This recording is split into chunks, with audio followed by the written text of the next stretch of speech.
దేవుడిచ్చిన సమయాన్ని బట్టి వందనాలు చెల్లిస్తున్నాం. ఈ రాత్రికాల సమయంలో మరి ఈ గృహంలో దేవుడిచ్చిన మరి బహుమానాన్ని బట్టి మనమంతా ఇక్కడ కూడి వచ్చాం. దానికి నిజంగా దేవునికి మనం కృతజ్ఞత చెల్లించవలసినమైనాం. కీర్తన గ్రంథంలో ఒక మాట రాయబడి ఉంది.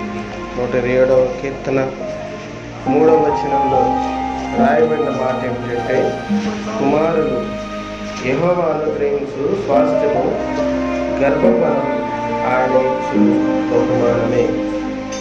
ఏంటంటే ఇది కుమారులు యెహోవా ఇచ్చు ఏంటి? స్వాస్థ్యం. మరి గర్భఫలం ఆయన ఇచ్చు బహుమానమే. అంత మాత్రమే కాదు, మీరు నిర్గమాకాండంలో కానీ ఒక మాట చూస్తే అక్కడ ఫరో కుమార్తె ఒక మాట అంటుంది. ఏంటంటే, take this baby and nurse him for me. ఈ పిల్లవాడిని తీసుకొని నా కొరకు పెంచుడి. ఎవరి కోసం పెంచాలి? నా కొరకు పెంచాలి. సో పిల్లలు దేవుడిచ్చిన బహుమానంగా మనం చూడాలని బైబిల్ స్పష్టంగా తెలియజేస్తుంది. అసలు నిజంగా పిల్లలు దేవుని బహుమానమేనా? దేవుడిచ్చిన బహుమానమేనా? ఎట్లా నమ్మవచ్చు దేవుడిచ్చిన బహుమానం అని? ఎవరైనా బహుమానం ఇచ్చినప్పుడు మనం ఎట్లా ఫీల్ అవుతాం? ఎవరైనా మీకు ఇప్పుడు ఒక మంచి ఫోన్ తెచ్చి ఇచ్చారనుకో, దగ్గర ఫోన్ ఇచ్చారు, ఒకటి ఏమన్నాడు అంటారా?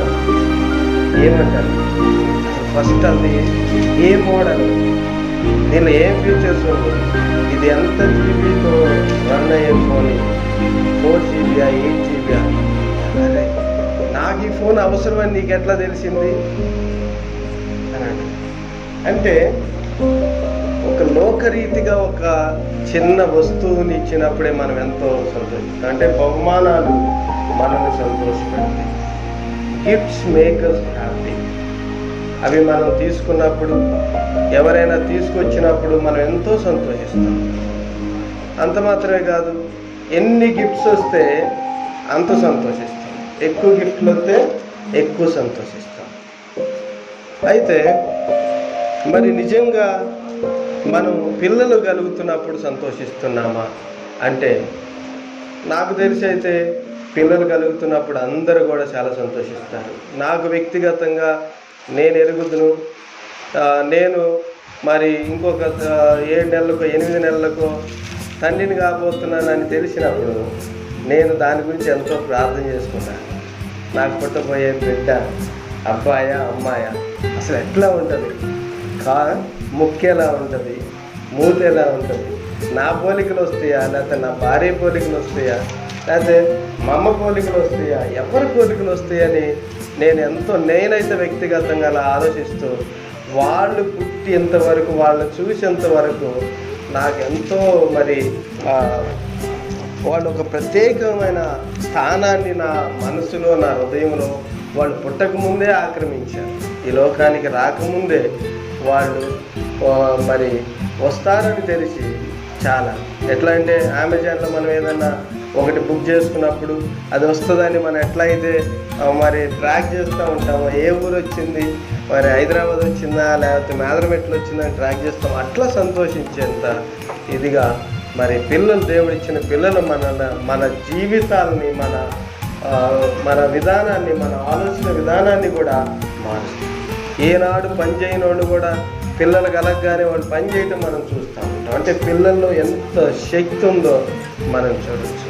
అట్లాంటి బహుమానాన్ని దేవుడిచ్చేవాడు కనుక నిజంగా అది బహుమానంగా మనం నమ్మవచ్చు. అందుకనే ఒక దినాన అబ్రహాముకి పిల్లలు లేనప్పుడు ఆదికాండం 15:2లో ఇలా రాయబడింది, యెహోవా నాకేమిచ్చినేమి, ఎంత ఇచ్చితే నాకేమి, ఎంత ఆస్తి ఉంటే నాకేమి, ఈ ఆస్తిని నేనేం చేసుకోవాలి, నేను సంతానం లేని వాడిని అయిపోతున్నాను, దమస్కో ఎలియాజరు నా ఇంటి ఆస్తికర్తగును కదా. అంటే అబ్రహాముకి సమస్తాన్ని ఇచ్చి చూశాడు దేవుడు, కానీ పిల్లలు అయినప్పుడు తను ఎంతగానో బాధపడ్డాడు. ఎన్నిస్తే నాకేమి, ఏముంటే నాకేం, నాకు అబ్బాయి కానీ అమ్మాయి కానీ లేరు కదా, నాకు సంతానం లేదు కదా, నాకు వారసుడు లేడు కదా అని. అంటే ఇట్లాంటివి మనం చూసినప్పుడు, మేము కొన్నిసార్లు హాస్పిటల్కి వెళ్ళినప్పుడు మరి మెటర్నిటీ మరి మనం గర్భిణీగా ఉన్నప్పుడు నా భార్య నేను తీసుకెళ్ళినప్పుడు కొంతమందిని చూశాను, ఎంతో ధనవంతులు, వాళ్ళ డాక్టర్ కాళ్ళ మీద పడి ఆడవటం నేను చూశాను.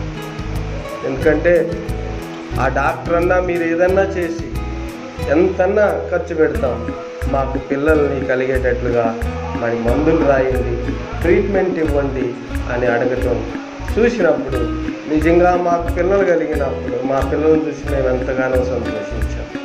పిల్లలు లేని వాళ్ళు ఎంతోమంది ఉన్నారు కనుక ఆ పిల్లలు నిజంగా బహుమానం అని మనం నమ్మవచ్చు. ఆ పిల్లల కోసం హాస్పిటల్కి వెళ్తాం, ఎంతో డబ్బులు మరి ఖర్చు పెడతాం, మరి సేవకులు కలుస్తాం, మరి దేవుని నమ్మని వాళ్ళైతే బాబాలు కలుస్తారు, ఎన్నో గుళ్ళు వెళ్తారు, ఎన్నో మెట్లు ఎక్కుతారు, ఎంతో కష్టపడతారు, ఎన్నో పూజలు చేస్తారు. పిల్లలు కలిగితే చాలు అంట, దానికోసం ఎంతైనా ఆస్తి. ఇవన్నీ సాధ్యం కాకపోతే ఎవరికైనా పుట్టిన బిడ్డలను తీసుకొచ్చి పెంచుకునే పరిస్థితి.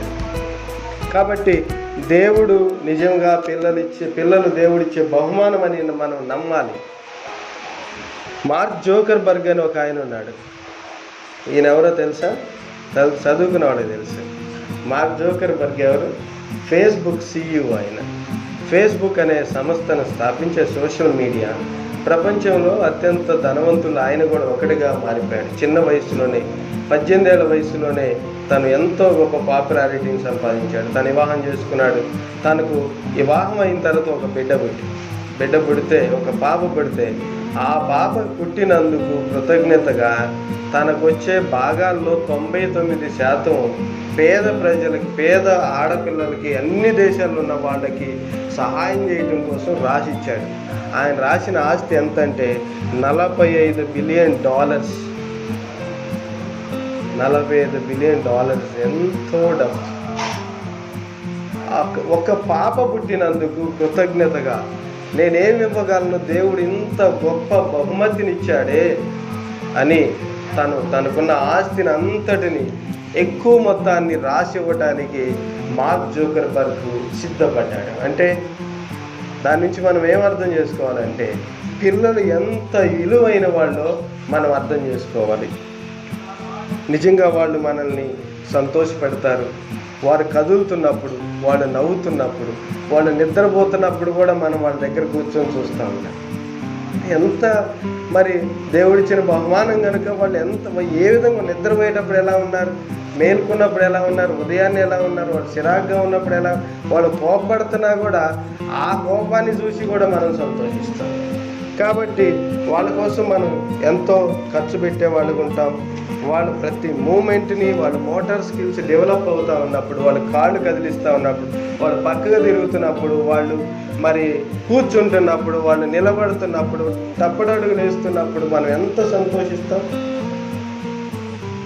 ఎందుకంటే వాళ్ళు నిజంగా మన జీవితంలో ఒక బహుమానంగా దేవుడిచ్చాడు కాబట్టి. అయితే ఇవన్నీ బాగానే ఉన్నాయి, కానీ వీళ్ళు పెద్దవాళ్ళు అయినప్పుడు ఈ పిల్లలు ఇలాగే మనల్ని సంతోషపెట్టారు. వాళ్ళు ఎంత పెద్ద అవుతూ ఉంటే అంత విసుగు మనకు వస్తూ ఉంటుంది. చిన్నప్పుడు వాళ్ళు కదిలితే మనం సంతోషించేవాళ్ళు. వాళ్ళని చూడకుండా ఉండలేము. ఒక్క దినం కూడా వీడు లేకుండా ఉంటే బాగుండు అనుకుంటాం మనం కొన్నిసార్లు. వాడు పెద్ద అయిన తర్వాత వీడు ఎక్కడైనా హాస్టల్లో ఉంటే బాగుండు అని అనుకుంటాం. నేను కూడా మా పాప పెరుగుతూ ఉంది. ఇప్పుడు మా పాపకి ఇప్పుడు 8 సంవత్సరాలు పూర్తయినాయి.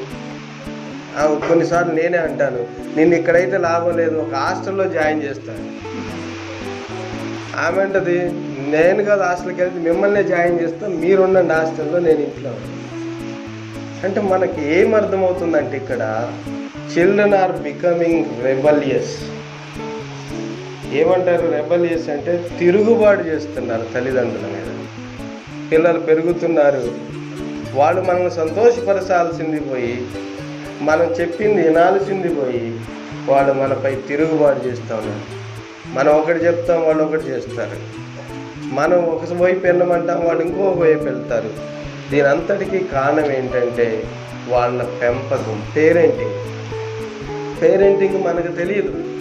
నేను వివాహం చేసుకునేటప్పుడు దేవుడు నాకు ఎట్లా ఆలోచించాడో తెలియదు, కానీ నేను పెళ్లి చేసుకోకముందే భార్యని ఎలా చూసుకోవాలి, మరి పిల్లల్ని ఎలా పెంచాలని నేను కొన్ని పుస్తకాలు చదివాను. దేవుడు నాకు ఆలోచన ఇచ్చాడు.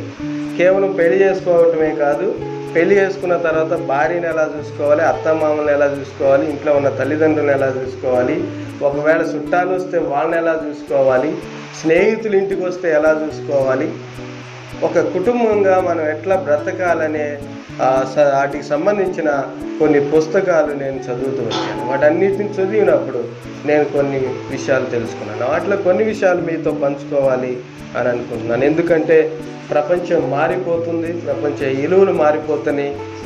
ఈ సందర్భంలో తల్లిదండ్రుల పెంపకం, పిల్లల్ని పెంచే పెంపకం అనేది చాలా ప్రాధాన్యత సంతరించుకుంది. చాలామంది మనం చూసినప్పుడు అంటాం, పిల్లల్ని చూసినప్పుడు వీడు ఎవడికి పుట్టాడో, వీడు ఎవడ పిల్లోడో, ఈ అమ్మ నాన్న ఎలాంటి వాళ్ళు, వాళ్ళ అయ్యా అమ్మ కూడా ఇట్లాంటి వాళ్ళు అయ్యి ఉంటారు, అందుకే వీడు ఇట్లా ఉన్నాడు అని మనం కోపపడటం కూడా మనం చూడవచ్చు. అయితే ఈ రాత్రికాల సమయంలో కొన్ని ప్రిన్సిపల్స్ ఆఫ్ ఎఫెక్టివ్ పేరెంటింగ్ అనేది నేను మీతో చెప్పాలనుకున్నాను బ్రీఫ్గా. సో మొట్టమొదటి ఏంటంటే, పిల్లల్ని పెంచటంలో వాళ్ళని సమర్థవంతంగా పెంచడానికి మొట్టమొదటి మనం ఫాలో అవ్వాల్సిన సూత్రం ఏంటంటే, మనం గుర్తుంచుకోవాల్సిన అంశం ఏంటంటే, remember children are the gift of God. మనం ఏం చేయాలంటే, మన పిల్లల్ని సక్రమంగా పెంచడానికి మొట్టమొదటి సూత్రం ఏంటంటే, మనం గుర్తుంచుకోవాల్సిన సూత్రం, పిల్లలు దేవుడిచ్చిన బహుమానం అని గుర్తుంచుకోవాలి. చాలామంది ఏమంటారు తెలుసా, ఈ పిల్లలు నా ఆస్తి అంటే బైబిల్లో మన ఆస్తి అని రాయబడ్డది. బైబిల్లో ఏం రాయబడి ఉందంటే, children are gift from God, అంటే పరలోకం నుంచి దేవుడు మనకిచ్చిన ఒక బహుమానం. ఈ బహుమానం మనకు ఉంది కాబట్టి ఈ బహుమానాన్ని చాలా జాగ్రత్తగా కాపాడుకోవాలి. పిల్లలు పెరుగుతున్నప్పుడు వాళ్ళని మనం చాలా జాగ్రత్తగా కాపాడుకోవాలి. వాళ్ళు ఎటు వెళ్తున్నారు, ఏం మాట్లాడుతున్నారు, ఏం మాటలు నేర్చుకుంటున్నారు, ఎవరితో తిరుగుతున్నారు, మరి ఎవరితో స్నేహం చేస్తున్నారు, ఎవరికి వీళ్ళు అత్యంత మరి ఎక్కువ వీళ్ళు చేసే పనులు ఏంటి అనేది ప్రతిదీ కూడా మనం రీసెర్చ్ చేయాలి. కేవలం మనం ఏం చేస్తామంటే, మన కుటుంబాల్లో, నేను చాలా కుటుంబాల్లో చూశాను, పిల్లల్ని కంటాము, వదిలేస్తాం అంతే. వాళ్ళు పెరుగుతూ ఉంటారు. వాళ్ళు వచ్చినప్పుడు, టైంకి వచ్చినప్పుడు మనం అన్నం పెడతాం, తిట్టో కొట్టో అన్నం పెడతాము, మరి వదిలేస్తాం. ఎవరన్నా వీళ్ళు ఏదైనా తగాదు పెట్టుకొని వస్తే మనం వాళ్ళ మీదకి వెళ్ళి తగాదు పెట్టుకుంటాం. కాబట్టి ఇట్లా తగాదులు ఆడుతూ మన జీవితాన్ని కొనసాగిస్తాం తప్ప, మనకి దేవుడిచ్చిన బహుమానం కాబట్టి ఈ బహుమానాన్ని జాగ్రత్తగా కాపాడుకోవాలని. ఎవరైనా బహుమానం ఇస్తే ఏం చేస్తాం గుర్తుంచుకోవాలి, ఆ బహుమానాన్ని చాలా జాగ్రత్తగా. సో ఎవరికైనా ఇచ్చేటప్పుడు, ఒకవేళ ఇదే ఎవరు ఇచ్చిన గిఫ్ట్ అనుకోండి, ఇచ్చేటప్పుడు జాగ్రత్త పడుతుంది. ఒక ఫోన్కే మనం పెద్ద పౌచ్ చేసి ఇట్లా కాపాడుకుంటూ ఉంటాం కదా.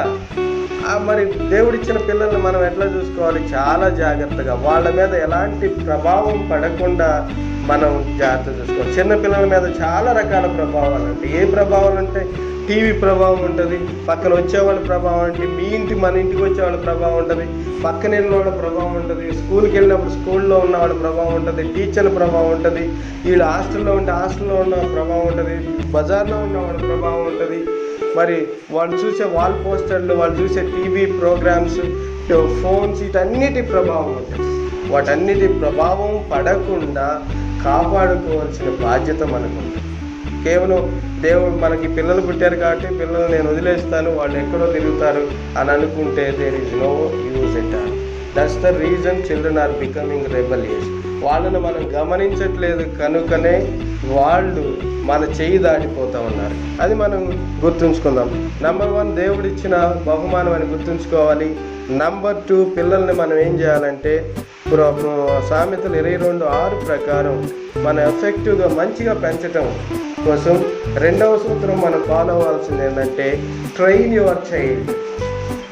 ఏం చేయాలి, వాళ్ళకి ట్రైనింగ్ ఇవ్వాలి. ఏం ట్రైనింగ్ ఇవ్వాలి? ట్రైనింగ్ అంటే ఏంటి? ఏం ట్రైనింగ్ ఇవ్వాలి? ట్రైనింగ్ అంటే ఏంటి? ఉదాహరణకి డ్రైవింగ్ ట్రైనింగ్కి వెళ్ళామనుకోండి, మనం ఏం చేస్తారు?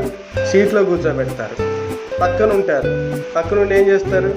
వాడు స్టీరింగ్ ఎట్లా తిప్పాలి, ఎట్లా బ్రేక్ వేయాలి, ఎక్కడ స్పీడ్ వెళ్ళాలి, ఎక్కడ టర్నింగ్ తీసుకోవాలి, ఎట్లా తీసుకోవాలి, హార్న్ ఎట్లా కొట్టాలి. ఈ ట్రైనింగ్ ఇచ్చేటప్పుడు ట్రైనర్ ఎక్కడ ఉంటాడు? పక్కనే ఉంటాడు. మనం ఎప్పుడు వాళ్ళ పక్కన ఉండాలి, వాళ్ళకి ట్రైనింగ్ ఇవ్వాలి. ట్రైనింగ్ ఏమంటాం?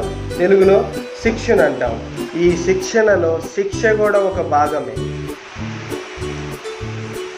శిక్ష కూడా ఒక భాగమే. వాడు మాట వినకపోతే వాడిని శిక్షించాలి. మనం ఎప్పుడైతే వాడిని శిక్షిస్తామో వాడు చక్కగా నేర్చుకోవడానికి, ఇంగ్లీష్లో సామెత ఉంది, అదేంటంటే spare the rod and spoil the child. బెత్తం వాడని వాడు కుమారునికి శత్రువు. మన వాడిని ఇప్పుడు ఈ దినాల్లో చాలామందికి ఒక పిల్లోడు, లేకపోతే ఒక పిల్ల, లేకపోతే ఇద్దరు, మ్యాక్సిమం ఇద్దరు, అంతకంటే ఎక్కువ లేదు. నేను కాలేజీలో పనిచేస్తాను, స్కూల్లో కూడా పనిచేశాను. వాళ్ళని మనం ఏమన్నా అంటే ఒక మాట అంటే 10 మంది వస్తారు. పేరెంట్స్ వాళ్ళ బంధువులు అందరూ వస్తారు. మా అమ్మాయిని ఇట్లా అన్నామంట, కూర్చోమన్నారంట సార్, మీరు కూర్చోమనకి ఏమంటాం? అంతమందిలో మీరు కూర్చోమన్నారంట. ఒక క్లాసులో అంటే అందరూ ఉంటారు కదా. అంటే పేరెంట్స్కి ఎంత మరి ఇదంటే పిల్లల గురించి వాళ్ళని ఏమనకూడదు. వాళ్ళకి ఏమీ నేర్పించరు తల్లిదండ్రులు. నేర్పించుకుని వదిలేస్తారు. వాళ్ళు ఇష్టం వచ్చినట్టు మాట్లాడతారు, వాళ్ళు ఇష్టం వచ్చినట్టు బిహేవ్ చేస్తారు, వాళ్ళు ఇష్టం వచ్చినట్టు చేస్తారు. అదేమంటే ఏదైనా అయితే డబ్బులు ఇస్తాము, ఏమవుతుంది అనే మాటలు మనం చూస్తూ ఉంటాం. కాబట్టి వాళ్ళకి ట్రైనింగ్ ఇవ్వాలి. ట్రైనింగ్ ఇస్తే ఏమవుతుందంటే they do not depart from it. మనం ఏ ట్రైనింగ్ అయితే ఇస్తామో ఆ ట్రైనింగ్లో నుంచి, ఆ శిక్షణలో నుంచి వాళ్ళు ఎన్నటికీ తప్పిపోరు. కాబట్టి వాళ్ళని ట్రైనింగ్ ఇచ్చేటప్పుడు ఏం ట్రైనింగ్ ఇవ్వాలి? What you should teach them. ఏం టీచ్ చేయాలి వాళ్ళకంటే?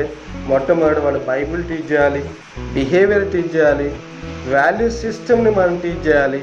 వాళ్ళకి ఇంకొకటి గ్రాటిట్యూడ్, కృతజ్ఞత అనేది పిల్లలకి నేర్పించాలి. ఎవరైనా ఏదైనా ఇచ్చినప్పుడు కృతజ్ఞతగా ఎట్లా ఉండాలని వాళ్ళకి మనం నేర్పించకపోతే దేవుడిచ్చిన బహుమానాల గురించి కూడా వాళ్ళు దేవుడు చేసిన మేలులు కూడా వాళ్ళు కృతజ్ఞత కలిగి ఉండరు. ద్వితీయోపదేశకాండం 11వ అధ్యాయంలో 6వ అధ్యాయంలో ఎట్లా నేర్పించాలి అనే విషయాలు రాయబడి నీకు సాధ్యమైతే ఇంటికి పోయిన తర్వాత వాటిని చదవండి. ద్వితీయోపదేశకాండం 11వ అధ్యాయం, ద్వితీయోపదేశకాండం 6వ అధ్యాయం. 3వ సూత్రం ఏంటంటే, third principal to be followed for an effective parenting. Third principal is spend time with children. ఏం చేయాలి? పిల్లలతో సమయాన్ని గడపాలి. పిల్లలతో ఎప్పుడు సమయం గడుపుతామంటే వాళ్ళు బాగా అంత చిన్నగా ఉన్నప్పుడు గడుపుతామండి. నేను సిటీలో చూస్తూ ఉంటాను, ఉదయాన్నే 6 గంటల నుంచి చూస్తూ మన రోడ్డు మీదగా నిలబడితే చిన్న పిల్లల్ని పేరెంట్స్ తీసుకెళ్తూ ఉంటారు. ఎక్కడ తీసుకెళ్తారంటే వీళ్ళని తీసుకెళ్ళి ఒక క్రష్లో పడేస్తారు. క్రష్ డే కేర్ సెంటర్లు అంటారు. మీకు తెలిసే ఉంటాయి, కొంతమంది చదువుకున్న వాళ్ళకైతే తెలుసు. క్రష్లు అంటే మన పిల్లల్ని ఉద్యోగాలు చేస్తూ ఉంటే మనం తీసుకుపోయి ఒక దగ్గర పెడతాము. ఒక స్కూల్ లాంటిది అనుకోండి చిన్నపిల్లలకి. అక్కడ ఆయాలు ఉంటారు, వాళ్ళు చూసుకుంటారు. అంటే వాళ్ళకి అన్నం పెట్టడం, వాళ్ళని చూసుకోవడం. సాయంత్రం మళ్ళీ వీళ్ళు 6కో 7కో వెళ్ళి ఆ పిల్లల్ని తీసుకొస్తూ ఉంటారు. టైం గడపడానికి లేదు. మనకు ఉద్యోగాలు ముఖ్యం, మనకు సంపాదన ముఖ్యం. పేరెంట్స్కి పిల్లలతో మాట్లాడే సమయం ఉండదు. మేము కూడా ఉదయాన్నే లేచినప్పుడు నేను పిల్లలు లేవరు, ఒక్కోసారి లేట్గా కూడా వస్తాను. వాళ్ళు మళ్ళీ నాతో మాట్లాడటానికి ఒక్కోసారి 2-3 రోజులు కూడా వెయిట్ చేయాలి. లేదంటే మధ్యలో నేను ఆఫీస్లో ఉన్నప్పుడు ఫోన్ చేసి డాడీ ఎట్లా ఉన్నారు, లేకపోతే వీడియో కాల్ చేసి చూడటం. అసలు చాలాసార్లు నేను అనుకుంటాను, ఏంటి ఇంత దౌర్భాగ్యమైన పరిస్థితుల్లో మనం జీవిస్తూ ఉన్నాం. మన పిల్లల్ని మనం ఎదుట నిలబడి మాట్లాడలేని స్థితి, వాళ్ళని చూడలేని స్థితి ఎందుకు వచ్చిందా అని ఆలోచిస్తాం. కాబట్టి పిల్లలు మనం ఎంత బిజీగా ఉన్నా కూడా వాళ్ళ ప్రక్కనే ఉండాలి, వాళ్ళతో సమయం గడపాలి. అందుకనే అన్నీ నేర్పించండి వాళ్ళకి అని రాయబడింది ద్వితీయోపదేశకాండంలో. దూరబంధాలపై రాయండి అని. మనం పక్కనే ఉండి అన్నీ నేర్పించాలి. నేను ఒక కథ చదివాను. ఆ కథలో ఒక చిన్న పిల్లవాడు కొన్ని సంవత్సరాల తర్వాత ఒక డైరీ రాసుకున్నాడు. ఆ పిల్లవాడు చనిపోయాడు. చనిపోయిన తర్వాత అక్కడున్న చుట్టుపక్కల ఉన్న వాళ్ళంతా ఆ ఇంట్లో ఏమేమి ఉండి ఈ పిల్లవాడికి సంబంధించినని ఎతుకుతూ ఉన్నారు. ఆ పిల్లవాడి డైరీ దొరికింది. ఆ పిల్లవాడి డైరీలో ఏముందంటే, ప్రతిరోజు నేను హ్యాపీగా లేను రాశాడు. ఒకరోజు నేను చాలా సంతోషంగా ఉన్నాను ఈరోజు అని రాశాడు. ఎందుకు ఇక్కడ చాలా సంతోషంగా ఉన్నానని రాశారని వాళ్ళు చదవటం మొదలుపెట్టారు. ఈరోజు నేను చాలా సంతోషంగా ఉన్నాను ఎందుకంటే మా నాన్నతో పాటు నేను ఈరోజు పక్కనే ఉన్న చెరువులో చేపలు పట్టాను. ప్రతిరోజు నేను ఒక్కడే వెళ్ళేవాడిని. వెళ్ళిన ప్రతిసారి చాలా చేపలు పట్టాను. ఈరోజు ఒక్క చేప కూడా పట్టలేదు, కానీ చాలా సంతోషంగా ఉన్నాను ఎందుకంటే నా పక్కనే మా నాన్న కూర్చొని ఉన్నాడు. తల్లిదండ్రులు మన గురించి మన దగ్గర నుంచి పిల్లలు మన దగ్గర నుంచి కోరుకునేది వాళ్ళతో ఉండటం. పిల్లలు పెంచేటప్పుడు మనం గుర్తుంచుకోవాల్సిన విషయం ఏంటంటే, వాళ్ళ ఆస్తులు అంతస్తులు సంపాదించడం మంచిదే కానీ, బంగారం పొలాలు సంపాదించడం మంచిదే కానీ, వాళ్ళ ప్రక్కన నిలబడటం. వాళ్ళు ఆటలాడుతున్నప్పుడు మనం జనాల్లో నిలబడి చూడటం, వాళ్ళు పాటలు పాడుతున్నప్పుడు చప్పట్లు కొట్టడం, వాళ్ళు ఏదైనా పని చెయ్యాలా వద్దన్నప్పుడు వాళ్ళతో పక్క నుండి ఎంకరేజ్ చేయడం చాలా అవసరం. మనం ఎంకరేజ్ చేస్తే చాలా. పేరెంట్స్ ఏం చేస్తారో తెలుసా? నీకెందుకురా పాటలు నేర్చుకుంటావా, డ్రమ్స్ నేర్చుకుని, కీబోర్డ్ అది అయ్యేవుడు ఆ పనులను చేసేది ఎవడు, డాన్స్ నేర్చుకుంటా తీసి ఏది నేర్చుకోలేదు. ఏమి నేర్చుకో, మ్యాథ్స్ నేర్చుకో, సైన్స్ నేర్చుకో, ఇవే. కానీ పిల్లల్ని మనం ఎంకరేజ్ చేయకపోతే, పక్కన కనీసం వాళ్ళతో ఉండకపోతే వాళ్ళు చాలా బాధపడే విషయం.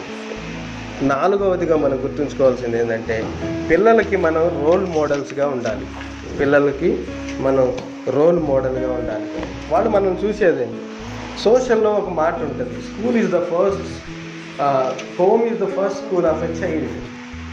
ఏంటంట, ఇదే వాళ్ళకి school. They start learning everything from school. A school? ఇది హోమ్ స్కూల్. అమ్మ ఎలా మాట్లాడుతుంది, నాన్న ఎట్లా మాట్లాడతాడు, ఉన్న సిబ్లింగ్స్ ఎట్లా మాట్లాడతారు, ఇవన్నీ గమనిస్తూ ఉంటారు. చేసే ప్రతిదీ మనం ఏం చేస్తామో వాళ్ళు కూడా అయ్యే చేస్తారు. వాళ్ళు కొన్నిసార్లు మీరు చూసే ఉంటారు, మనం అంట్లు కానీ కడుగుతూ ఉంటే వాళ్ళు వచ్చి క్లీన్ చేస్తూ ఉంటారు, ఊడుస్తూ ఉంటే వాళ్ళు కూడా చూస్తారు. అంటే మనం ఏమి చేస్తామో అవన్నీ కూడా వాళ్ళు నేర్చుకోవడానికి ప్రయత్నిస్తారు. కాబట్టి తల్లిదండ్రులుగా మనం చేయాల్సింది ఏంటంటే, వాళ్ళకి ఒక రోల్ మోడల్గా, ఒక మార్గదర్శకులుగా ఉండాలి. అంటే ఏ విధంగా మన పిల్లలు మాట్లాడాలనుకుంటామో ఆ విధంగా మాట్లాడాలి, వాళ్ళు ఏ విధంగా ఉండాలనుకుంటామో ఆ విధంగా మనం ఉండాలి. ఇవన్నీ చాలా ప్రధానమైన విషయాలు. చివరిగా ఎఫెసీ పత్రికలో రాయబడిన ప్రకారం 6వ అధ్యాయం 4వ వచనం ప్రకారం, పిల్లలకు కోపం రేపకుడి.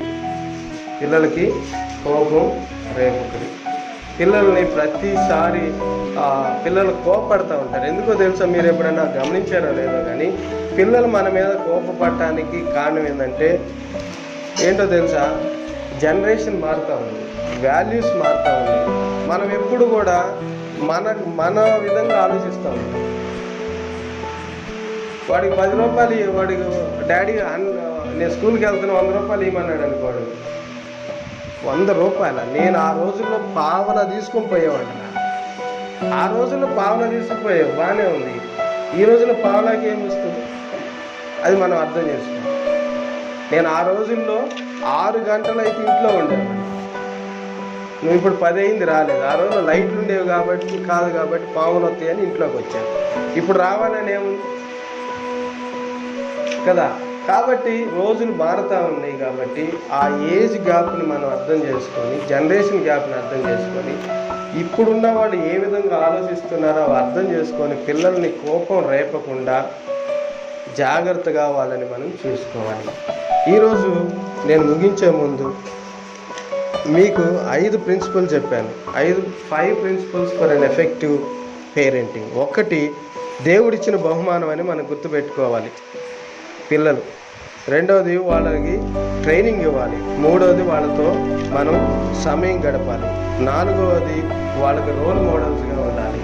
ఐదవది వాళ్ళకి కోపం రేపుగా వాళ్ళని అర్థం చేసుకోవాలి. సో ఈ విషయాలు దేవుడు మనతో మాట్లాడుతూ వచ్చాడు. సో దేవుడు మనకు సహాయపడగాక.